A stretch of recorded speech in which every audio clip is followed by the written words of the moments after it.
Découvrons dans cet épisode 3 expériences sociales déroutantes sur l'influence du comportement des professeurs dans l'enseignement. C'est parti!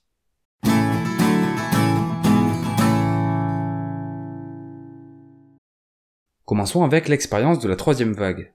En 1967, le professeur Ron Jones transforme les étudiants de sa classe de lycée en tyrans nazis. L'expérience vise à enseigner aux lycéens les dangers du fascisme et de la soumission à l'autorité.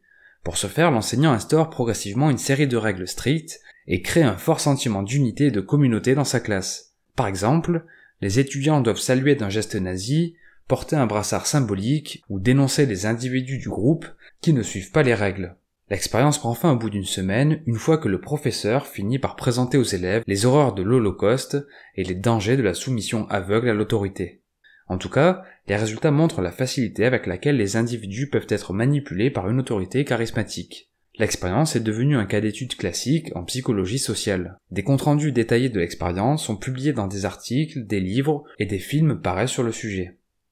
Bien, enchaînons sur l'expérience de Jane Elliott.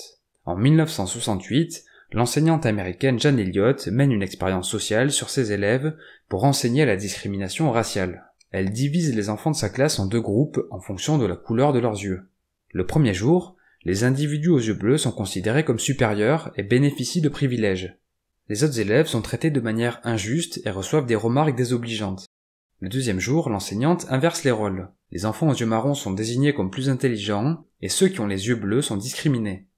Dans les 2 scénarios, les élèves favorisés adoptent un comportement arrogant et dominateur envers les autres. À l'opposé, les individus défavorisés développent une faible estime d'eux-mêmes.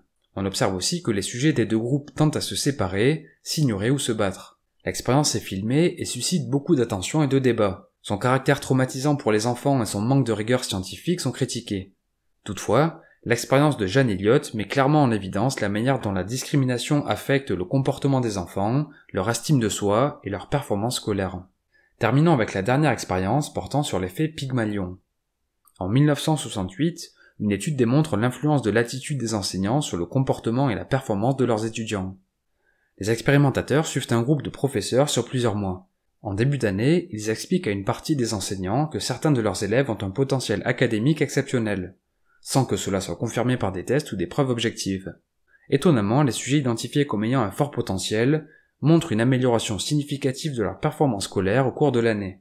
En fait, les attentes positives des enseignants influencent la manière dont ils traitent et interagissent avec les étudiants, ce qui, in fine, influence la performance de ces derniers. On peut noter que l'effet Pygmalion s'applique à d'autres contextes, tels que le lieu de travail ou les relations interpersonnelles. En fin de compte, ces expériences sociales dans l'enseignement illustrent l'influence des attentes et des stéréotypes sur le comportement, la performance et la confiance en soi des élèves. Dans l'expérience de la troisième vague, les étudiants agissent conformément et aveuglément aux exigences de leurs professeurs. Dans l'expérience sur l'effet Pygmalion, les enfants s'améliorent grâce aux attentes élevées de leur instituteur. Dans l'expérience de Jane Elliott, le comportement de l'enseignante affecte les agissements de ses élèves. Bref, les résultats de ces expériences illustrent la citation de l'écrivain Goethe : « Si nous traitons les gens comme s'ils étaient ce qu'ils pourraient être, nous les aidons à devenir ce qu'ils sont capables d'être. » Merci pour votre attention, j'espère que le contenu vous a plu. Si c'est le cas, je vous invite à le partager et à me faire part de vos remarques, questions et suggestions dans les commentaires. Sur le même sujet et pour aller plus loin, je vous recommande de découvrir l'histoire inspirante de l'aigle dans le poulailler. Pour finir, je vous invite aussi à vous abonner à la chaîne YouTube et activer la cloche de notification pour être informé lorsque de nouvelles productions paraîtront. C'était Mr. Fanjo, à très vite.